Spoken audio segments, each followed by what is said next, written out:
संस्कारों को लेकर के भी एक बात कही थी कि पिछली बार जो उन लोगों ने की थी उस वजह से जो है दबाव के तहत जो है रिजल्ट अनाउंस कर दिया गया था कई जगहों पर। इस बार भी क्या लगता है, फिर वही चीज़ रिपीट करेंगे क्या?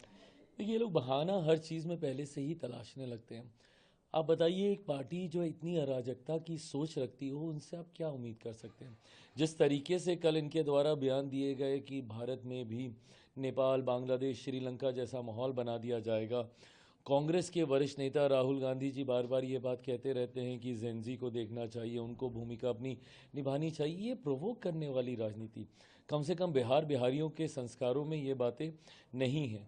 तो ऐसे में हर बात पे बहाना ढूंढ लेना, अफसरों को दोष देने लगना, ईवीएम को दोष देने लगना, एसआईआर के ऊपर ये लोग ठीकरा फोड़ने का प्रयास करते हैं। आप बहाना ढूंढने में जितना समय ये लोग लगाते हैं, अगर उसका 10% समय भी अपने आंकलन पे लगा दें, अपने ऊपर मंथन पे लगा दें, तो संभवतः कांग्रेस कुछ बेटर करने लग जाएगी या राजद का इतना बुरा हाल नहीं होगा। मैं दोबारा दोहराता हूँ, 2010 जैसा हर्ष राजद का 2015 में भी होता, अगर मुख्यमंत्री नीतीश कुमार जी का इनको साथ नहीं मिला होता। 2020 में भी होता, अगर मैं उस वक्त एनडीए गठबंधन के साथ मिलकर मैं चुनाव लड़ा होता। आज जैसे ही पहला मौका मिला, पोल खुल के साथ सामने आ गई, पता चल गया लोगों को कि सही मायनों में जनता इनके ऊपर कितना विश्वास करती है।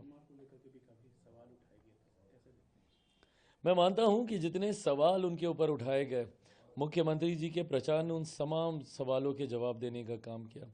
ये लोग तो निकले भी नहीं थे, तथाकथित अपने आप को युवा नेता जो बिहार का बताते हैं, ये लोग तो अभी घर से निकले तक नहीं थे, प्रचार में भी नहीं गए थे। इन लोगों ने अभी तक नेगोशिएशंस तक इन लोगों के फाइनलाइज नहीं हुए थे, और तब से मुख्यमंत्री जी प्रचार में जुट गए थे।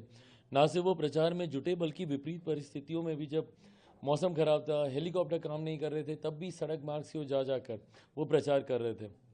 उनकी स्वास्थ्य को लेकर जितनी टिप्पणियां कही गई, देखिए, बिहारी कभी भी ना व्यक्तिगत टिप्पणी या मर्यादा से नीचे जाकर टिप्पणियां कोई बिहारी बर्दाश्त नहीं करता। भले वो मुख्यमंत्री जी की सेहत को लेकर कही गई हों, भले वो प्रधानमंत्री जी की मां को लेकर कही गई हों, भले पहले चौकीदार चोर है अब वोट चोरी कह के कही गई हों, या किसी भी मंच पे वो नाचने लगेंगे वोटों के लिए, ये तमाम बातें बिहारी संस्कारों में नहीं हैं।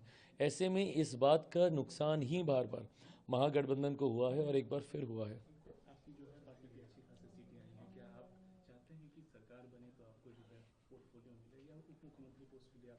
देखिए, 2024 में भी मुझसे पूछा गया था, जब मेरा 100% स्ट्राइक रेट था, कि क्या आप क्या चाहते हैं सरकार में। मैंने बस इतना कहा था कि एक बार फिर से मेरे प्रधानमंत्री देश के प्रधानमंत्री बने, वो तीसरी बार प्रधानमंत्री पद की शपथ ले, बस मेरी इच्छा इतनी ही है। ऐसे में मैं पुनः बस मैं ये कहूँगा कि एक डबल इंजन की सरकार, मेरे प्रधानमंत्री जी के सोच वाली सरकार, मुख्यमंत्री नीतीश कुमार जी के अनुभव वाली सरकार, और चिराग पासवान के बिहार फर्स्ट बिहारी फर्स्ट की सरकार बने। जनता से जो वादे किए हैं उन वादों को हम लोग पूरा कर सकें, बस इस लक्ष्य के साथ आगे बढ़ रहा हूँ।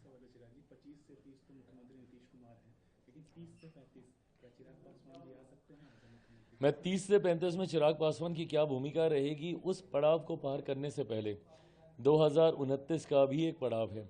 एक बार फिर से मुझे 2029 में मेरे मौजूदा प्रधानमंत्री आदरणीय नरेंद्र मोदी जी को देश का प्रधानमंत्री बनाना है, वो बड़ा लक्ष्य है। एक बार 2029 के लक्ष्य को, उस पड़ाव को हम लोग पार कर लें, फिर 30 की बात करेंगे।